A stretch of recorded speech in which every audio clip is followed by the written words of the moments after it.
പണവും പ്രതാപവും നമുക്കെന്തിനാ? പുട്ടുണ്ടല്ലോ, പുട്ടിൻ പൊടിയുണ്ടല്ലോ. വാ വാ പുട്ടേ വാ, പുട്ടിൻ്റെ പൊടിയേ വാ.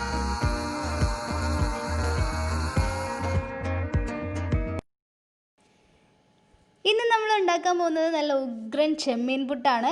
ഇത് റെഡിയാക്കാനായിട്ട് നമുക്ക് ചെമ്മീൻ, തക്കാളി, മഞ്ഞൾപ്പൊടി, മുളക് പൊടി, ഗരം മസാല, ഉപ്പ്, സവാള, ഇഞ്ചി, വെളുത്തുള്ളി, പച്ചമുളക്, മല്ലിയില, കറിവേപ്പില ഇത്രയും സാധനങ്ങളാണ് വേണ്ടത്. ആദ്യം തന്നെ സ്റ്റൗ ഓൺ ചെയ്ത് ഒരു കടായി വെക്കുക. ഇതിലോട്ട് നമ്മൾ വെളിച്ചെണ്ണ ഒഴിച്ചു കൊടുക്കുക. ഇതൊന്ന് ചൂടാവുന്ന സമയത്ത് ഈ നമ്മൾ കട്ട് ചെയ്ത് വെച്ചിട്ടുള്ള സവാള ഇട്ട് കൊടുക്കുക.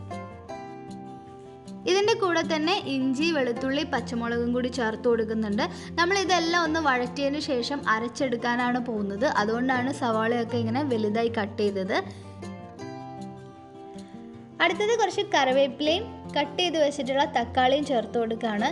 നമ്മളിവിടെ എടുത്തിട്ടുള്ളത് ഒരു വലിയ സവാളയും ഒരു തക്കാളി, പിന്നെ എരിവിനനുസരിച്ച് പച്ചമുളക്. ഞാൻ 2 പച്ചമുളകേ എടുത്തിട്ടുള്ളൂ.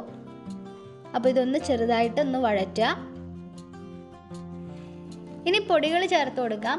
1/4 ടീസ്പൂൺ മഞ്ഞൾപ്പൊടി, 1.5 table spoon garam masala, 1 table spoon മുളക് പൊടി. ഇത്രയും ചേർത്തിട്ട് ഇതിനെ നല്ലോണം ഒന്ന് മിക്സ് ചെയ്യുക. എരിവ് നല്ലോണം വേണമെന്നുണ്ടെങ്കിൽ കുറച്ചുകൂടി മുളക് പൊടി ചേർത്ത് കൊടുക്കാം. ഇതുവരെ നമ്മൾ ഉപ്പ് ചേർത്ത് കൊടുത്തിട്ടില്ല. അപ്പോൾ ആവശ്യത്തിന് ഉപ്പും കൂടി ചേർത്തതിന് ശേഷം ഒന്നുകൂടി നല്ലോണം വഴറ്റിയെടുക്കുക. ഇനി ഫ്ലെയിം ഓഫ് ചെയ്യുന്നതിൻ്റെ തൊട്ട് മുന്നേ കുറച്ച് മല്ലിയിലയും കൂടി ആഡ് ചെയ്യാം. അപ്പോൾ ഇതൊന്ന് ചൂട് തണിയുന്നത് വരെ വെയിറ്റ് ചെയ്യാം. ചൂടൊക്കെ തണിഞ്ഞ് നമ്മൾ നല്ലോണം അരച്ചെടുത്ത പേസ്റ്റാണിത്. അടുത്ത പരിപാടി ചെമ്മീനെ ഒന്ന് വേവിച്ചെടുക്കണം. അതിനുവേണ്ടി കുറച്ച് വെള്ളം ഒഴിച്ചു അതിലോട്ട് നമ്മൾ ക്ലീൻ ചെയ്ത് വെച്ചിട്ടുള്ള ചെമ്മീൻ ഇട്ട് കൊടുക്കുകയാണ്. ഇതിൻ്റെ കൂടെ നമ്മൾ വേറെ പൊടികളൊന്നും ചേർക്കുന്നില്ല. ആവശ്യത്തിന് ഉപ്പ് മാത്രം ചേർത്ത് കൊടുക്കുക. ഈ തവണ എനിക്ക് കിട്ടിയത് വളരെ ചെറിയ ചെമ്മീനാണ്. അപ്പോൾ നമ്മളിത് അടച്ചു വെച്ച് വേവിക്കാൻ പോവാണ്. ചെമ്മീനൊക്കെ നല്ലോണം വെന്തിട്ടുണ്ട്. ഇനി നമ്മൾ ഇതിലേക്ക് നേരത്തെ അരച്ചു വെച്ചിട്ടുള്ള പേസ്റ്റ് ആഡ് ചെയ്യാണ്. കുറച്ച് മല്ലിയിലയും കൂടി ഇട്ട് കൊടുക്കുന്നുണ്ട്. ഇതിപ്പോൾ കുറച്ച് ഗ്രേവി ടൈപ്പാണ്. നമുക്കിത് നല്ലോണം ഡ്രൈ ആവണം, എന്നാൽ മാത്രമേ പുട്ടിലേക്ക് സ്റ്റഫ് ചെയ്ത് വെക്കാൻ പറ്റുള്ളൂ. അപ്പം വെള്ളമൊക്കെ നല്ലോണം വറ്റിച്ചതിന് ശേഷം ഫ്ലെയിം ഓഫ് ചെയ്യുക. ഇനി ഇതൊരു പാത്രത്തിലോട്ട് മാറ്റാം. അപ്പോൾ ഇതാണ് നമ്മുടെ ചെമ്മീൻ മസാല. അടുത്ത പരിപാടി പുട്ടുണ്ടാക്കണം. അതിനുവേണ്ടി സ്റ്റൗ ഓൺ ചെയ്ത് ഒരു കുക്കറിൽ കുറച്ച് വെള്ളം വെച്ചിട്ടുണ്ട്. ഞാനിവിടെ ചിരട്ടപ്പുട്ടാണ് ഉണ്ടാക്കുന്നത്. അപ്പോൾ ആദ്യത്തെ ലെയർ കുറച്ച് തേങ്ങ ഇട്ട് കൊടുത്തു. രണ്ടാമത്തെ ലെയറായിട്ട് പുട്ടുപൊടി ഇട്ട് കൊടുത്തിട്ടുണ്ട്. ഇനി നമ്മൾ ഇതിൻ്റെ മുകളിൽ നമ്മൾ റെഡിയാക്കി വെച്ചിട്ടുള്ള ചെമ്മീൻ മസാല ആഡ് ചെയ്യാണ്. ഇത് നമുക്ക് സാധാരണ പുട്ടും കുറ്റിയിലും ഉണ്ടാക്കി നോക്കാം. അപ്പോൾ നമ്മൾ ആദ്യത്തെ ലെയർ തേങ്ങയും, പിന്നെ ഒരു 2 ലെയർ പുട്ടുപൊടി, പിന്നെ ചെമ്മീൻ മസാല, പിന്നെ വീണ്ടും പുട്ടുപൊടി, അങ്ങനെ ഇട്ട് കൊടുത്താൽ മതി. അപ്പം നമ്മളിവിടെ ചെമ്മീൻ മസാല ഇട്ടതിന് ശേഷം അത് എല്ലാ ഭാഗത്തേക്കും ഒന്ന് സ്പ്രെഡ് ചെയ്ത് കൊടുക്കുകയാണ്.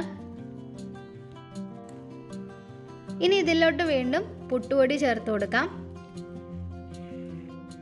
അപ്പോൾ ഇത് നമ്മുടെ 4ാമത്തെ ലെയറാണ്. ആദ്യം തേങ്ങയുടെ ഒരു ലെയർ, പിന്നെ പുട്ടുപൊടി, പിന്നെ ചെമ്മീൻ മസാല. ഇപ്പോൾ വീണ്ടും നമ്മൾ പുട്ടുപൊടി ചേർത്തു. ഇനി ഇതിൻ്റെ മുകളിൽ നമ്മൾ കുറച്ചും കൂടി തേങ്ങ ഇട്ട് കൊടുക്കുന്നുണ്ട്.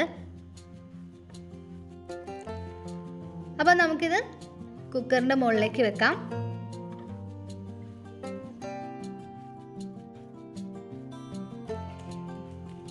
ഇനി ഇത് അടച്ചു വെക്കാം.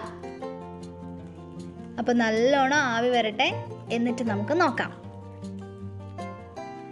ദേ ഇപ്പോൾ കുറച്ചായിട്ട് ആവി വന്ന് തുടങ്ങിയിട്ടുണ്ട്. പക്ഷെ ആയിട്ടില്ല, കുറച്ചുകൂടി ആവി വരണം. അപ്പോൾ ഇനി നമുക്കിതൊന്ന് എടുത്തു നോക്കാം.